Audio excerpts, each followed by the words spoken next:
دیکھیں، ارتداد کے معنی اصل میں عربی زبان میں ہوتے ہیں پلٹ جانا. کیا ہوتا ہے؟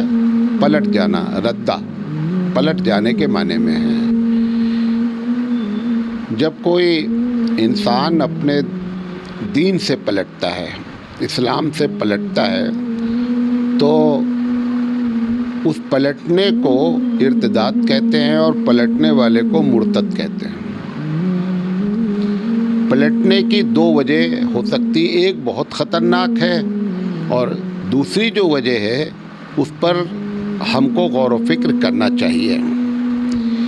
یہ جو پہلی وجہ ہے کہ ایک چھوٹا، غور سے سنیے گا، ایک چھوٹا سا طبقہ ایسا ہے جو مذہب اسلام کو سمجھ نہیں سکا، پیدا ہوا مسلمان گھر میں.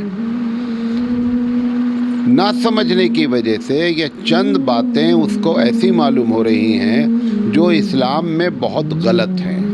اس بنیاد پر وہ ایک مذہب کو چھوڑ کر کے دوسرے مذہب کی طرف چلا گیا. یہ اوریجنل مرتد ہے. اس کی سزا اسلام میں قتل ہے. اسی کے بارے میں یہ جو میں نے آیت پڑھی قرآن کریم کی کہ اللہ تعالیٰ ارشاد فرماتا ہے کہ تم میں سے وہ لوگ جو اپنے دین کی طرف سے پلٹ گئے اور اسی حال میں ان کا انتقال ہو گیا، اگر اسی حال میں انتقال ہوا فہو کافرن، تو وہ کافر ہے. اور کافر کی سزا کیا ہے؟ جو کچھ انہوں نے نیکیاں کی تھیں وہ بھی برباد ہو گئیں اور آخرت کے اعمال بھی برباد ہو گئے. ان کے لیے ہمیشہ ہمیشہ جہنم ہے. یہ اصل مرتد یہی ہے. دوسری وجہ جو لوگ دین کو چھوڑتے ہیں، کبھی کبھی ایک وجہ ہوتی ہے کہ کچھ ان کو لالچ دے دی گئی، پیسے کی لالچ دے دی گئی، ہم تمہاری شادی اچھی جگہ کروا دیں گے.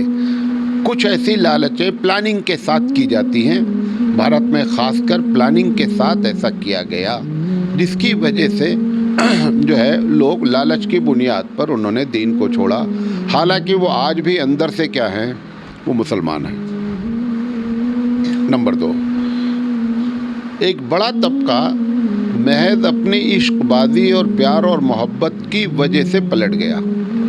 اس کو غیر سے پیار ہو گیا. اب وہ کہہ رہا ہے کہ جب تک تم ہمارے دھرم میں نہیں آؤ گے ہم تم سے شادی نہیں کر سکتے. تو چونکہ پیار اندھا ہوتا ہے، وہ اندھی ہو کر کے ادھر چلی گئی. اس میں لڑکا بھی جا سکتا ہے، لڑکی بھی جا سکتی ہے. یہ دوسری وجہ ہے.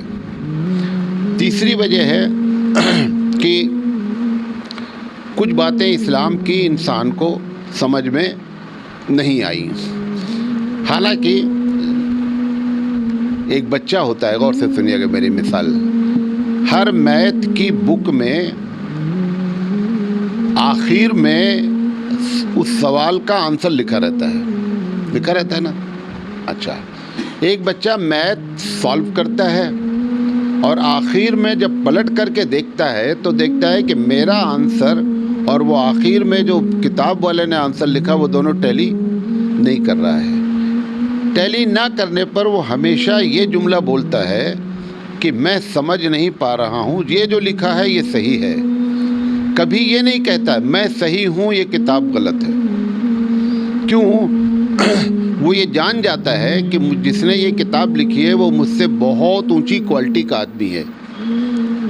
ایسے ہی اسلام کی جو باتیں آپ کے سمجھ میں نہ آئیں تو یہ نہیں سمجھنا چاہیے کہ وہ چیز غلط ہے، بلکہ یہ سمجھنا چاہیے کہ میری عقل اس کو سمجھ نہیں پا رہی اس بچے کی طریقے سے جو کتاب کو صحیح مانتا ہے اور اپنی عقل کو غلط مانتا ہے.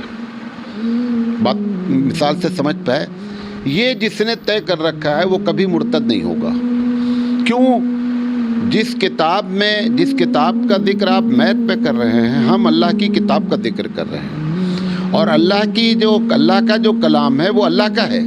لہذا اگر وہ میتھمیٹیشین غلطی نہیں کر سکتا تو اللہ کی کتاب میں اگر کوئی قانون ہے جو تم کو سمجھ میں نہیں آ رہا وہ کیسے غلط ہو سکتا ہے؟ اللہ کا بنایا ہوا بندہ پر آپ اعتماد کر رہے ہیں اور کریٹر پر اعتماد نہیں کر رہے، کریشن پر آپ اعتماد کر رہے ہیں. اس کی وجہ سے کچھ لوگ ایسے ہوتے ہیں جو اپنے آپ کو زیادہ اسمارٹ اور ہوشیار بن جاتے ہیں، وہ اپنی عقل کو معیار بنا کر کے کیا ہوتے ہیں، اسلام سے پھر جاتے ہیں۔